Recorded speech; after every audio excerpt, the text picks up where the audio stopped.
The Agenda in the Summer with Nam Kiwanuka is made possible through generous philanthropic contributions from viewers like you. Thank you for supporting TVO's journalism. Summer music festivals are back. So to celebrate all this July, the Agenda in the Summer revisits conversations with a diverse cast of musicians and music experts. Tonight, Shehzaad Jiwani from 2016, my first year at TVO.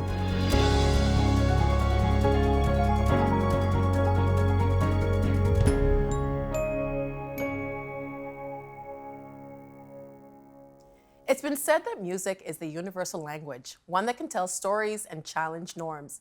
And for just that reason, for many people, it matters whether a band is Canadian. Joining us now for a look at how well Canada's indie rock scene reflects and expresses Canada today, Shehzaad Jiwani. He is the frontman of Grays, one of Toronto's noisiest punk bands, and their latest album is called Outer Heaven. Welcome. Hi, how's it going? I'm good. I'm good. How are you? I'm great. I always have, it's so weird when you put music in a genre and call it this and call it that. Right. What are your thoughts on that? I think it's a little bit difficult for the artist to be put in a box that way, because I think that when you're making music, you don't really think of it as one thing, and it's more of a journalistic thing to sort of classify you a certain way. Where do you think that comes from? I think it comes from their job as writers and journalists to kind of communicate what exactly this thing is to people who might not have the language to dissect it that way, which is fine, but it gets kind of out of hand when someone tells you what you are, and it's like, well, I don't identify that way musically, so it can be kind of annoying. But yeah, I always feel weird saying a band is X, because it's well, what if you don't think you're X? Yeah, totally. Right? I want to set the table for our discussion by playing a clip from your first single, Sure. No Star, from your latest album, Outer Heaven. Don't shoot, I'm not the enemy. They want you to be scared of me. I'm everybody's strategy. Where do I turn with no star in the sky? You know, I get a sense of sadness hearing that song. What inspired you to write the song? The song was written after the attacks in Paris at the Bataclan Club. We were on tour in November of last year, and we heard the news as we were arriving to this club in Minneapolis that we were playing, and it was terrifying. You know, it was very, very jarring to hear that people, some people that we were friends of ours, were at this club being attacked, and it was just immediately, we were silent and very, very afraid. I remember calling my mom, just asking her what is happening? Why is this happening? And then beyond that, sort of people's responses to that, both, you had people burning down mosques in Ontario, and people being attacked on the subway in Toronto just for looking a certain way. And then on the other side of things, you also had people sort of using that as a platform to sort of further their own agendas, and really the people who it affected the most were the least vocal about it. Or not the least vocal, but given the, not so much of a voice, I felt, and weren't part of the equation. And I thought that that was sort of unfair. And being a person of color, it felt very uncomfortable to me, and I didn't like being spoken for that way, and I'm sure many other people feel that way as well. So the song was sort of an aggravated response to that, of just being tired of somebody else speaking for me on either side of the equation. So that's where it came from. Did you find people treated you differently after that? Not me personally. I can only speak from my own personal experiences. And I've been pretty fortunate growing up in Toronto, where it's very ethnically diverse. The music community is extremely inclusive. So I don't think that people treated me differently, but it certainly became a topic of conversation, which admittedly, when you choose a single that is about something as serious as that, people are going to want to talk to you about it, which I fully take on board. But at the same time, I feel like a lot of the message was kind of missed. What was missed? I think it was missed in terms of people wanted to talk about it because it was a talking point, not because they were genuinely curious about it. Like, it seemed like a lot of publications, certain publications, I guess, kind of, it's like a platform that they want to talk about because maybe it generates more traffic or something like that. So it seemed sort of ironic in a way, but also it's something that needs to be talked about. So I think ultimately, if people are giving me and by extension a group of marginalized people a voice, then that's ultimately a good thing, I think. But what inspired you to write it? I mean, it was scary. It was scary to be in America, number one, being a visible minority, and also it was something that I hope never happens again. You know, it happens in a rock club, which is a place that we consider home. We played in Paris there like the year before, like down the street from that club. Our booking agent in Europe had several friends there, so it was a very jarring thing, and it was immediately very I think a lot painful. of people, yeah, I think a lot of people have these, you know, I think we live in a country where we're not subjected to a lot of things that other people face every day. Yeah. And then when something like that happens in a place that's very familiar to us because we go to music shows, you're a musician, I think maybe it gives you a different perspective that, oh my God, that could have been us. Yes, and I think that's why it was so powerful. And I feel part of me feels really guilty because this kind of thing happens in so many different countries all the time. But for a place, you know, like in Paris, especially after like the Charlie Hebdo attacks as well, part of me felt guilty for that being the reason that I started really paying close attention. But that is how it happens sometimes. When it happens closer to home, you're forced to pay more attention. So by virtue of that, that's sort of the motivation for the song and why I kind of felt compelled to say something, because at the end of the day, if you aren't addressing this, it's not just going to go away, I think. Do you think that music can affect political change?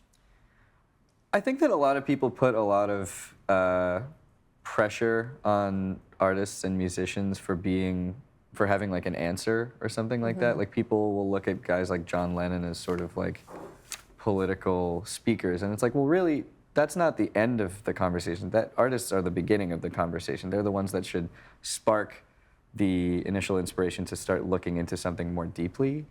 We're not experts. Like, I play guitar and yell things into a microphone. Like, I'm not in any way like a political scientist. Like, I can only refract whatever I take in and communicate that to people. So I think that I don't know if we can inspire political change, but we can inspire people to start thinking more politically and thinking a little bit more closely about the things that are important to each individual artist. I find too, now in this, the age of social media, I find sometimes that musicians, celebrities are kind of pushed to take a stand on certain things.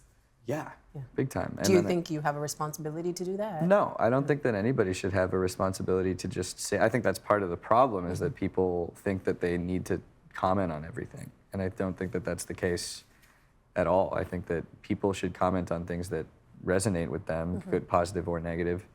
But I think part of the problem is that it gets cluttered with people's opinions a lot, very easily on the internet with things like Twitter, which ultimately is, that's just the way people communicate these days. But I don't think that artists haven't. I think that in 2016, if you're not saying something about the world around you, especially as like a punk band or an indie rock band, then that's too bad, I think, because there's a lot of things going on in the world that do need our attention, more than being hungover and partying and whatnot.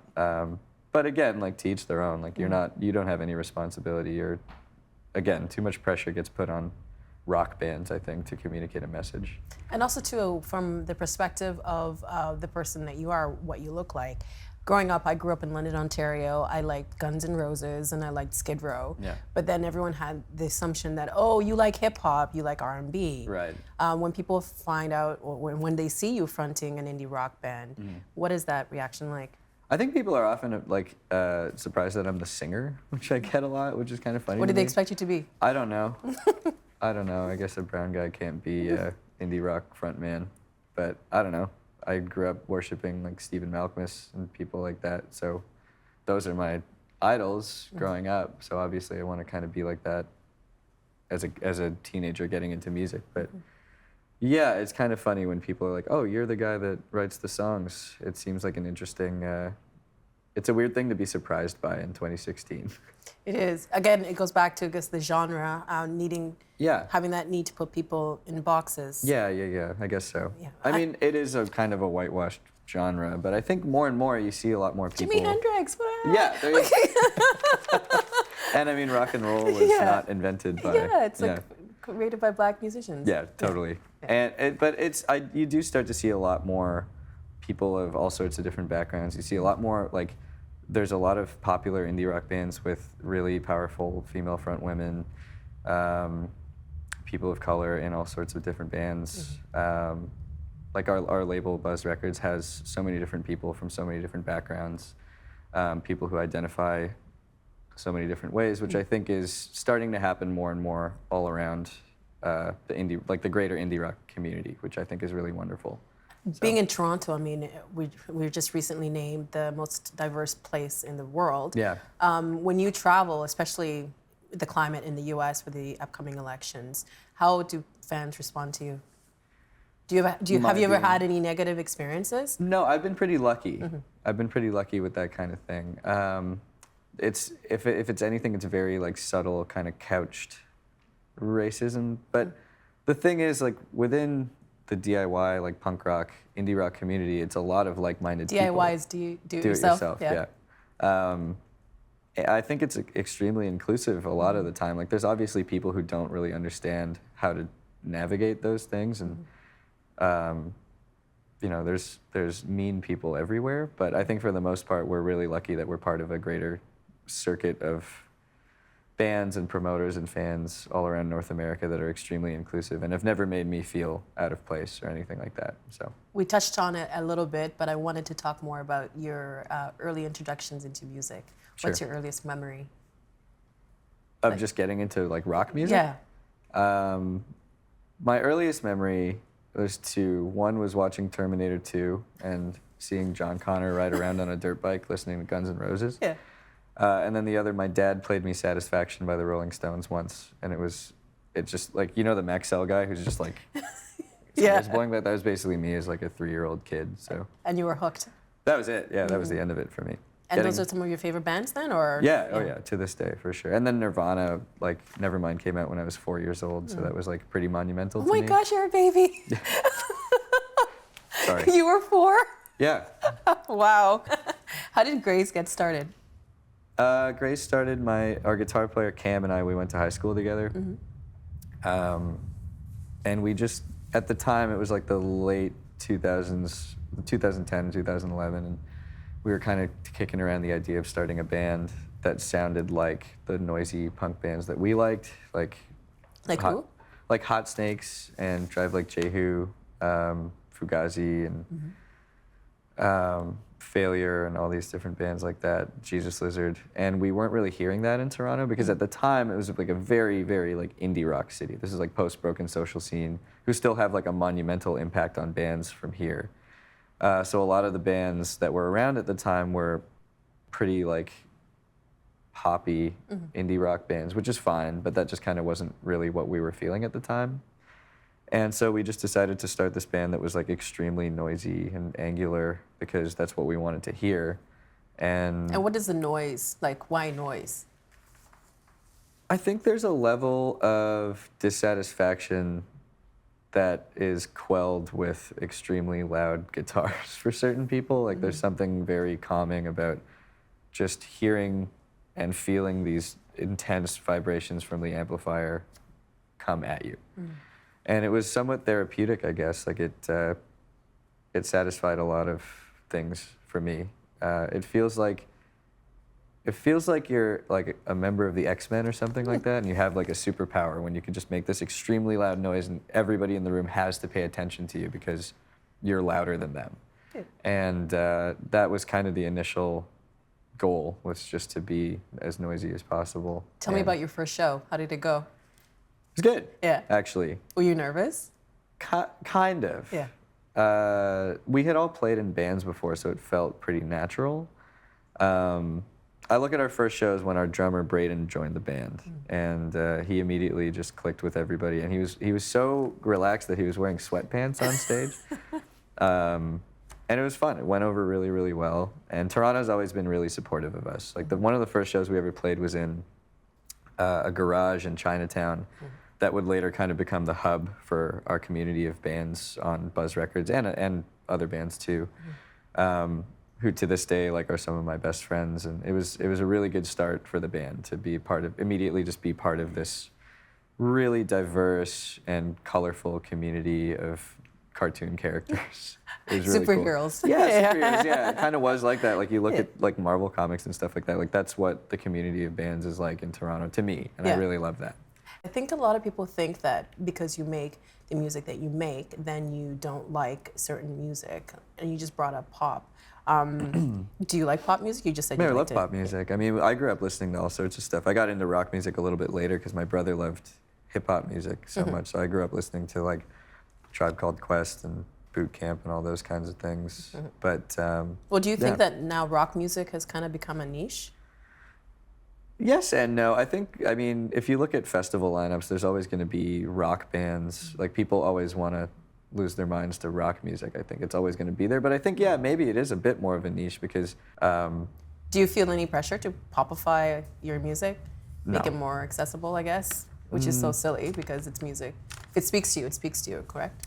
I mean, we like melody, but I've never felt any pressure. I think maybe if we had like this sudden like groundswell of interest, there would be more pressure to perform a certain way. But no, we kind of do the opposite. If somebody wants us to do something, we'll just do the opposite thing.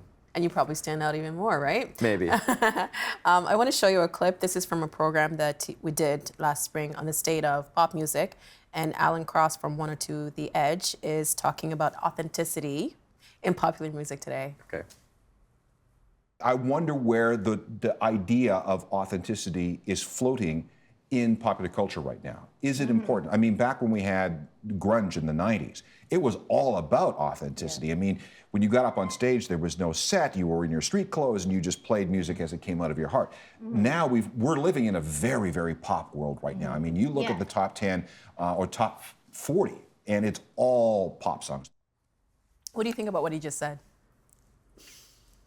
I kind of go back and forth on this. Like, I think that's true. It is all pop songs, but pop is kind of relative. Like, he's referencing the 90s and the grunge bands, but that was pop music back then. Like, Nirvana was a really, really popular band, and Pearl Jam. Because they were popular. They were popular. They were pop music. Like, when you start to influence the way people dress, then you're a part of like culture, and you're a popular artist at that point. Like Pearl Jam and Nirvana were extremely popular at that time. That's why those bands sold a lot of records. I don't think that it's altogether abnormal that pop bands are in the top 10 or whatever in the Billboard charts. Like I think that that's actually quite normal.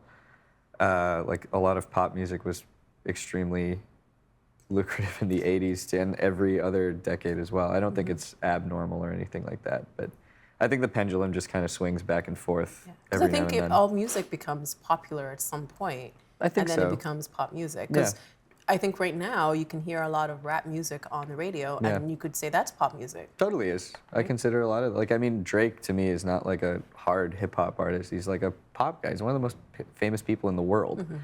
So, I mean, I agree in the sense that I do think that, a lot of pop music is on the Billboard charts right now, but I don't necessarily think that that's like good or bad. I just think that that's how it is right now. So I wonder, why is there a pushback to become popular? Because do you get into music to make music for yourselves, or do you get into music to have a career, make, tour, make money? So is being popular a bad thing?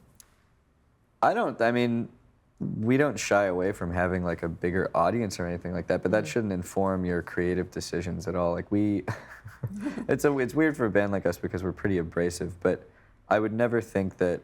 Abrasive in sound or message? Both. Yeah. I think that we can be pretty caustic in how we communicate that message musically and lyrically, but I don't think that we, or really most of our friends in bands, start bands with any notion of like it's some other notion of glory than like financial, I think. Like for me, it was always enough to just be able to tour and play to an audience of people who paid attention to me.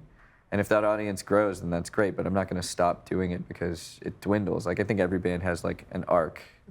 And if you stop after it starts to go down, then that's too bad because you can continue making great art regardless of how many people are listening to you. So it's absolutely not in any way a motivational thing for us to do better or whatever. Now, going back to when you were 3 and you became a fan of rock music, looking back and looking at yourself now, do you like have an out-of-body experience? Like, oh my gosh, I'm actually making this music now. Oh man, if I was 3 years old and I saw myself now, it's like, oh, you get to eat pizza and hang out with your friends all day? No problem. That's great. I think 3-year-old me would be pretty excited. Is that what you do? Can I sign up? Oh, sure, yeah, that's essentially my whole life. But I mean, like, I also said, like, 3-year-old me would have set the bar pretty low. I'm flying over it. It's great. Well, congratulations on your success, Hey, and thank you thanks for being on the show. Thanks so much. Thanks for having me. Appreciate it.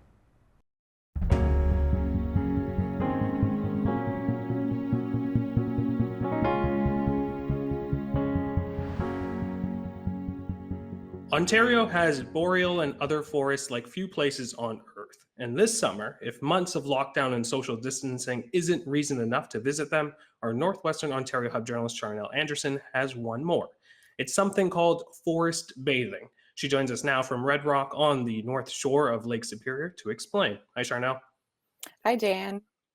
All right, so from what I understand, there's no showers or bathtubs or nudity involved in forest bathing. What exactly is this concept? Yeah, no showers, no bathtubs, though it is, a really adaptable practice. So I think clothing is really up to you.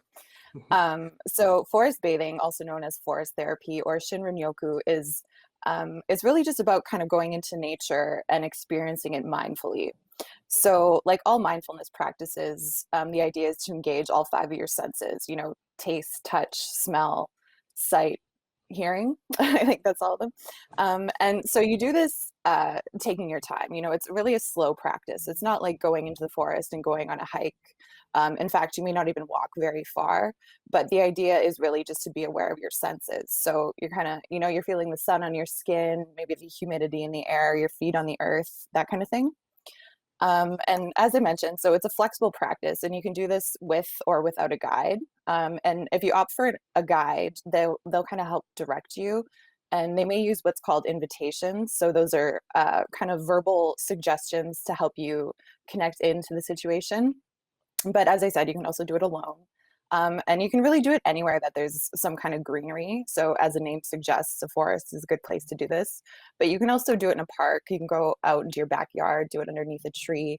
And you can even do it inside. So if you're sitting by a window that kind of overlooks a natural green spot, you can even do it, surrounded by house plants. And, you may not get the same benefits as you would going out into the forest, but it's still a beneficial practice. So let's talk about the history. This isn't necessarily a fairly old concept, right?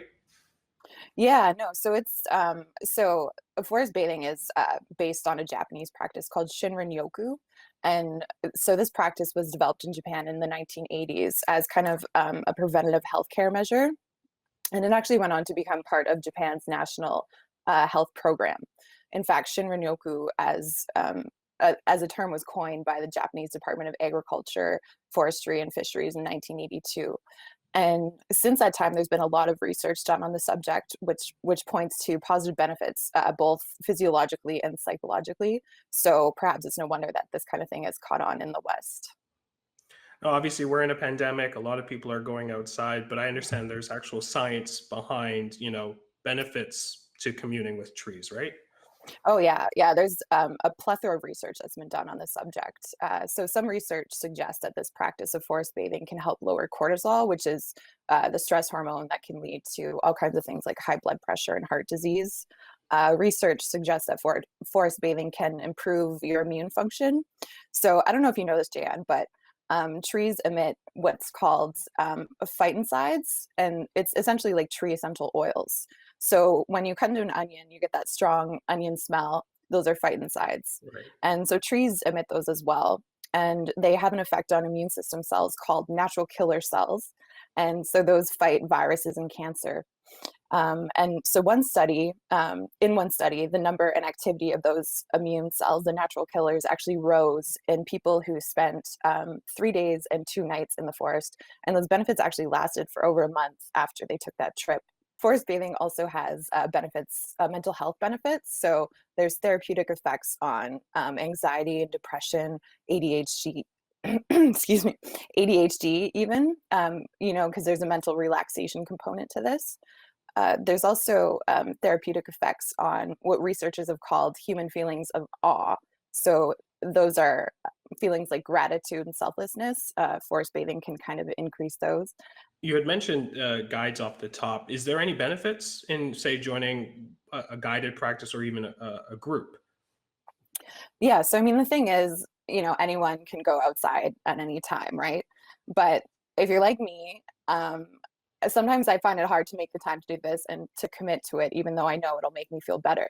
So I think, if you're like that, if you're like me, a guide would be beneficial to kind of take you through the process. And, it also forces you to commit to it.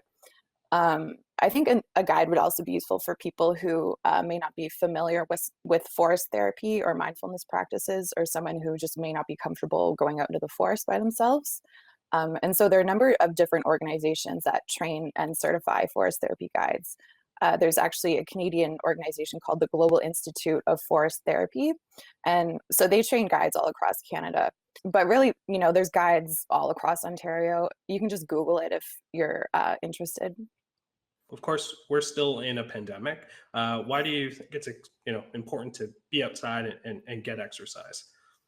Yeah, as you said, we're in a pandemic. And so what's interesting about this practice is that it was developed in the 1980s, right? And that's before the internet, before cell phones, before the pandemic. All these things that kind of keep us inside more. And I think forest bathing, forest therapy is somewhat of an antidote to that. It's really, I think the therapeutic part of it comes from allowing us to reconnect with the natural world that, for much of humanity, humans spent most of our time outdoors. So it's nice to kind of go back to that and reconnect with nature. Some really great stuff. Thank you so much, Charnel.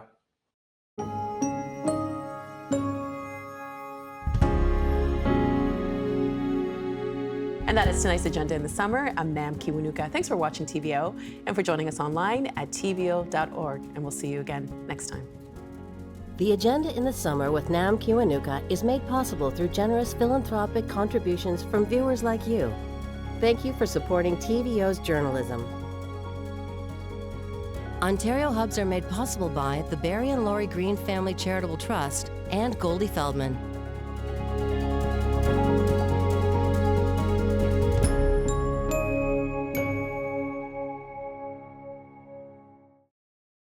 The Agenda in the Summer with Nam Kiwanuka is made possible through generous philanthropic contributions from viewers like you. Thank you for supporting TVO's journalism.